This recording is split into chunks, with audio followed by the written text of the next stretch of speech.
आप सभी का आपके YouTube चैनल पर एक बार फिर से स्वागत है। फ्रेंड्स, आज मैं आप सभी के लिए एक ऐसा टॉपिक लेके आई हूँ जो कि काफ़ी ज़्यादा इम्पॉर्टेंट है। आज के इस वीडियो में हम आधुनिक भारत की जितनी भी प्रमुख घटनाएं हैं, समझौते हैं और आंदोलन हैं, इस टॉपिक को कवर करने वाले हैं, क्योंकि इस टॉपिक से एक या दो क्वेश्चन एग्ज़ाम में पूछे जाते हैं। तो चलिए आज का हमारा ये सेशन हम स्टार्ट कर लेते हैं। फ्रेंड्स, आज का सेशन में हम स्टैटिक क्वेश्चन देखने से पहले ये जान लेते हैं कि भारतीय राष्ट्रीय आंदोलन क्या है और कब हुआ, क्यों हुआ। तो 1885 से लेकर 1947 तक जितने छोटे बड़े आंदोलन हुए हैं उसे ही भारतीय राष्ट्रीय आंदोलन के नाम से जाना जाता है। दोस्तों, भारतीय राष्ट्रीय आंदोलन का प्रमुख कारण था भारत के लोगों के हित से संबंधित जन आंदोलन, अंग्रेजों द्वारा भारतीयों पर किए गए अमानवीय व असामाजिक त्रुटियों को दूर करना तथा भारतीयों में देशभक्ति की भावना को जगाना और अपने देश के प्रति प्रेम को उत्पन्न करना, जिसके लिए देश में कई छोटे बड़े आंदोलन हुए और क्रांतिकारियों ने ब्रिटिशों को बल या अहिंसा ढंग से देश से बाहर करने के लिए मिलकर लड़ाई लड़े और देश भर में राष्ट्रवाद को बढ़ावा दिया। तो दोस्तों, मैं उम्मीद करती हूँ कि भारतीय राष्ट्रीय आंदोलन क्या है और क्यों हुआ, ये आपको अच्छे से समझ आ गया होगा। अब ये जान लेते हैं कि भारतीय राष्ट्रीय आंदोलन को कितने चरणों में बांटा गया। तो दोस्तों, भारतीय राष्ट्रीय आंदोलन को 3 चरणों में बांटा गया है। अब हम इसे एक चार्ट की मदद से समझते हैं। तो दोस्तों, जो भारतीय राष्ट्रीय आंदोलन है उसे 3 भागों में बांटा गया है। उसमें से पहला भाग है उदारवादी चरण, जो कि 1885 से 1905 तक था। दूसरा है उग्रवादी चरण, जो कि 1905 से 1919 तक था। तीसरा है गांधीवादी चरण, जो कि 1919 से लेकर 1947 तक था। दोस्तों, अब हम आज का हमारा स्टैटिक क्वेश्चन देख लेते हैं और आज का हमारा पहला क्वेश्चन है, भारतीय राष्ट्रीय कांग्रेस की स्थापना कब की गई थी। तो दोस्तों, इसका आंसर हो जाएगा ऑप्शन बी, 1885 में। 1885 में भारतीय राष्ट्रीय कांग्रेस की स्थापना की गई थी। अब इससे जुड़े कुछ फैक्ट्स देख लेते हैं। तो भारतीय राष्ट्रीय कांग्रेस की स्थापना जो है वो 28 दिसंबर 1885 को हुई थी। अगर हम इसके संस्थापक की बात करें तो वो A.O. ह्यूम इसके संस्थापक है, जो कि स्कॉटलैंड के थे। स्थानागर गोकुलदास तेजपाल संस्कृत कॉलेज मुंबई है। वायसराय लॉर्ड डफरिन थे इस टाइम। प्रथम अध्यक्ष व्योमेश चंद्र बनर्जी थे। भारतीय राष्ट्रीय आंदोलन के समय जो प्रथम अध्यक्ष थे वो थे व्योमेश चंद्र बनर्जी। प्रथम महिला अध्यक्ष थी एनी बेसेंट और प्रथम मुस्लिम अध्यक्ष थे बदरुद्दीन तैयब जी। दोस्तों, आपको ये पॉइंट जरूर याद रखना है कि प्रथम मुस्लिम अध्यक्ष कौन थे, ये भी इम्पॉर्टेंट है। तो बदरुद्दीन तैयब जी। अब हम आज का हमारा नेक्स्ट क्वेश्चन देख लेते हैं, मुस्लिम लीग की स्थापना कब की गई थी। तो फ्रेंड्स, इसका आंसर हो जाएगा ऑप्शन सी, 1906। दोस्तों, इसके बारे में थोड़ा डिटेल में जान लेते हैं।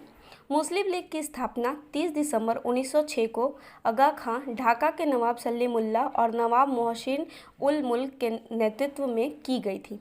बंगाल विभाजन की घोषणा के बाद मुसलमानों का एक शिष्टमंडल तैयार हुआ जिसमें 36 लोग शामिल थे। आगा खां के नेतृत्व में 1 अक्टूबर 1906 को शिमला के वायसराय लॉर्ड मिंटो से मिला।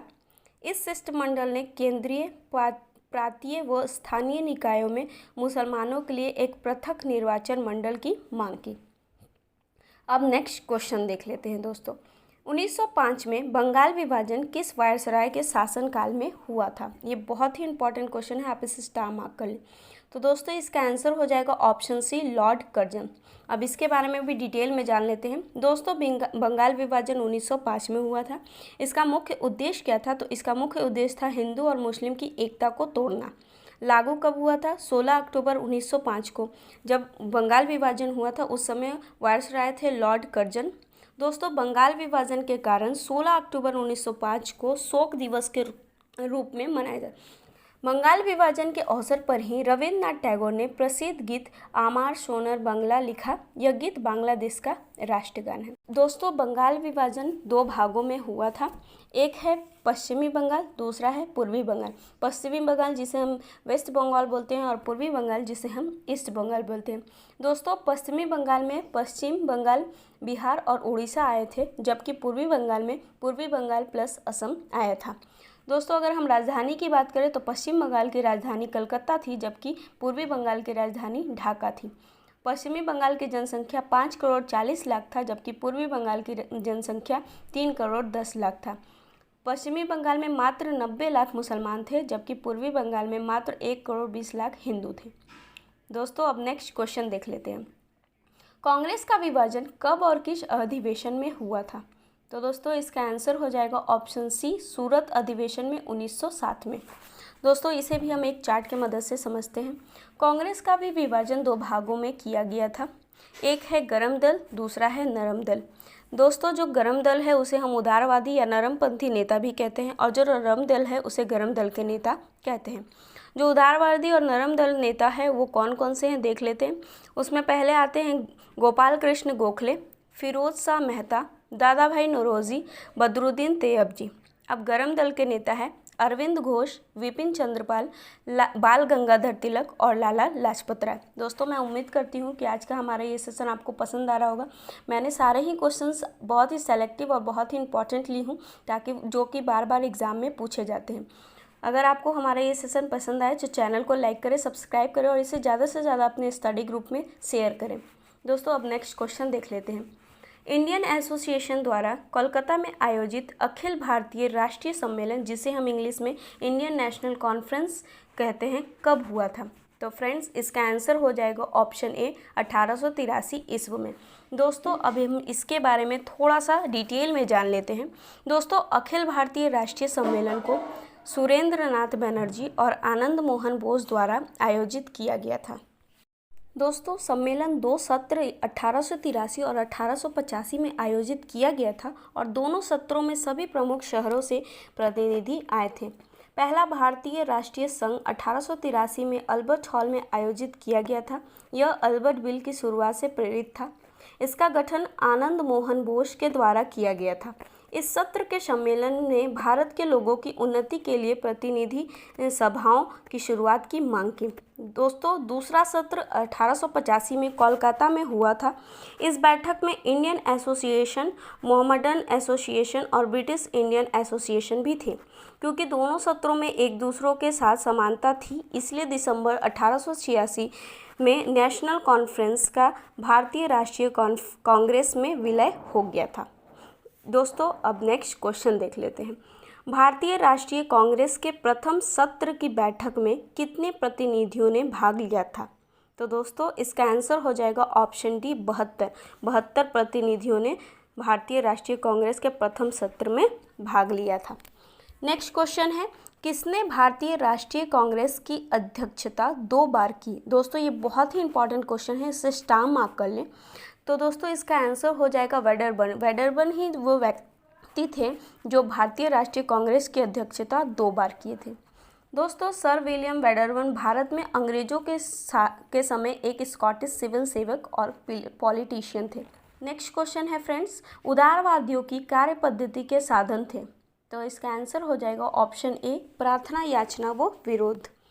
नेक्स्ट क्वेश्चन है, भारत में गरम दलीय आंदोलन का पिता किसे कहा जाता है? दोस्तों ये भी बहुत VBI क्वेश्चन है, इसे भी स्टार मार्क कर ले। तो इसका आंसर हो जाएगा ऑप्शन सी, बाल गंगाधर तिलक। बाल गंगाधर तिलक को ही गरम दलीय आंदोलन का पिता कहा गया है। दोस्तों बाल गंगाधर तिलक का पूरा नाम लोकमान्य श्री बाल गंगाधर तिलक था। जन्म उनका 23 जुलाई 1856 ईस्वी में हुआ था। अगर स्थान की बात करें कि कहाँ उनका जन्म हुआ था, तो वो है रत्नागिरी नामक एक स्थान था जहाँ उनका जन्म हुआ था। अब हमारा आज का नेक्स्ट क्वेश्चन देख लेते हैं। भारतीय राष्ट्रीय कांग्रेस की सबसे पहली महिला अध्यक्ष कौन थी? तो दोस्तों इसका आंसर हो जाएगा option A, Annie Besant. Annie Besant ही भारतीय राष्ट्रीय कांग्रेस की पहली महिला अध्यक्ष थी। दोस्तों एनी बेसेंट लंदन की रहने वाली थी। उनका जन्म 1 अक्टूबर 1847 को हुआ था। बेसेंट पहली बार 1893 में भारत का दौरा की और बाद में यहीं आकर बस गई थी। दोस्तों 1916 में एनी बेसेंट ने होम रूल लीग की स्थापना की। अब आज का हमारा नेक्स्ट क्वेश्चन है, दक्षिण अफ्रीका से लौटने के बाद गांधी जी का भारत में पहला सफल सत्याग्रह कौन सा था? तो दोस्तों इसका आंसर हो जाएगा ऑप्शन बी, चंपारण सत्याग्रह। दोस्तों महात्मा गांधी दक्षिण अफ्रीका से 9 जनवरी 1915 को लौटकर भारत आए, इसलिए हर साल 9 जनवरी को प्रवासी भारतीय दिवस मनाया जाता है। महात्मा गांधी द्वारा चंपारण सत्याग्रह 19 अप्रैल 1917 में शुरू किया गया था। इस सत्याग्रह का उद्देश्य नील की खेती करने वाले किसानों को न्याय दिलाना था। नेक्स्ट क्वेश्चन है आज का हमारा, खुदीराम बोस और प्रफुल्ल चाकी ने किस ब्रिटिश जज पर बम मारा था। दोस्तों ये बहुत ही इंपॉर्टेंट क्वेश्चन, बहुत ही रिपीटिव क्वेश्चन है जो बार बार एग्जाम में आता है, आप इसे बिल्कुल इस्तेमाल कर लें। तो दोस्तों इसका आंसर हो जाएगा ऑप्शन बी, किंग्सफोर्ड। दोस्तों शहीद खुदीराम बोस भारत में ब्रिटिश शासन का विरोध करने वाले सबसे युवा क्रांतिकारी स्वतंत्रता सेनानी थे। इनका जन्म 3 दिसंबर 1879 को पश्चिम बंगाल के मिदनापुर जिले में हुआ था। 30 अप्रैल 1908 को खुदीराम बोस और प्रफुल्ल चाकी ने बिहार के मुजफ्फरपुर जिले के न्यायाधीश D.H. किंग्सफोर्ड पर बम फेंका था, लेकिन किंग्सफोर्ड बच गया था। प्रफुल्ल चाकी ने आत्महत्या कर ली थी तथा खुदीराम बोस को मुजफ्फरपुर जेल में डाल दिया गया था, जिसे मुजफ्फरपुर षड्यंत्र के नाम से भी जाना जाता है। दोस्तों आप इस पॉइंट को बिल्कुल याद रखिएगा, इससे ही मुजफ्फरपुर षड्यंत्र के नाम से जाना जाता है। 11 अगस्त 1908 को 18 साल की आयु में उन्हें फांसी पर लटका दिया गया था। खुदीराम बोस सबसे कम उम्र में फांसी पाने वाले क्रांतिकारी बने।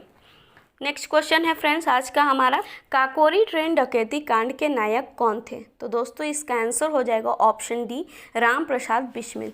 अब इसके बाद इससे भी डिटेल में समझते हैं। दोस्तों काकोरी ट्रेन कांड भारतीय स्वतंत्रता संग्राम के क्रांतिकारियों द्वारा ब्रिटिश राज के विरोध में एक ट्रेन डकैती था जो 9 अगस्त 1925 को ब्रिटिश सरकार के खिलाफ हुई थी। लॉर्ड रीडिंग का काकोरी ट्रेन डकैती के समय भारत के वायसराय थे।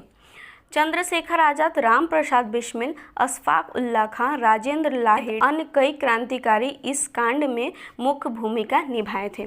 दोस्तों उत्तर प्रदेश की योगी सरकार ने काकोरी कांड का नाम बदलकर काकोरी ट्रेन एक्शन डे कर दिया है। तो दोस्तों आज के लिए इतना ही। मैं उम्मीद करती हूँ कि आज का हमारा ये सेशन आपको पसंद आया होगा, और अगर आज का हमारा ये सेशन आपको पसंद आया तो चैनल को लाइक करें, सब्सक्राइब करें, इसे ज़्यादा से ज़्यादा अपने स्टडी ग्रुप में शेयर करें, और हाँ बेल आइकन को दबाना ना भूलें ताकि आपको लेटेस्ट अपडेट मिलता रहे। तब तक के लिए मिलते हैं अपने नेक्स्ट वीडियो में।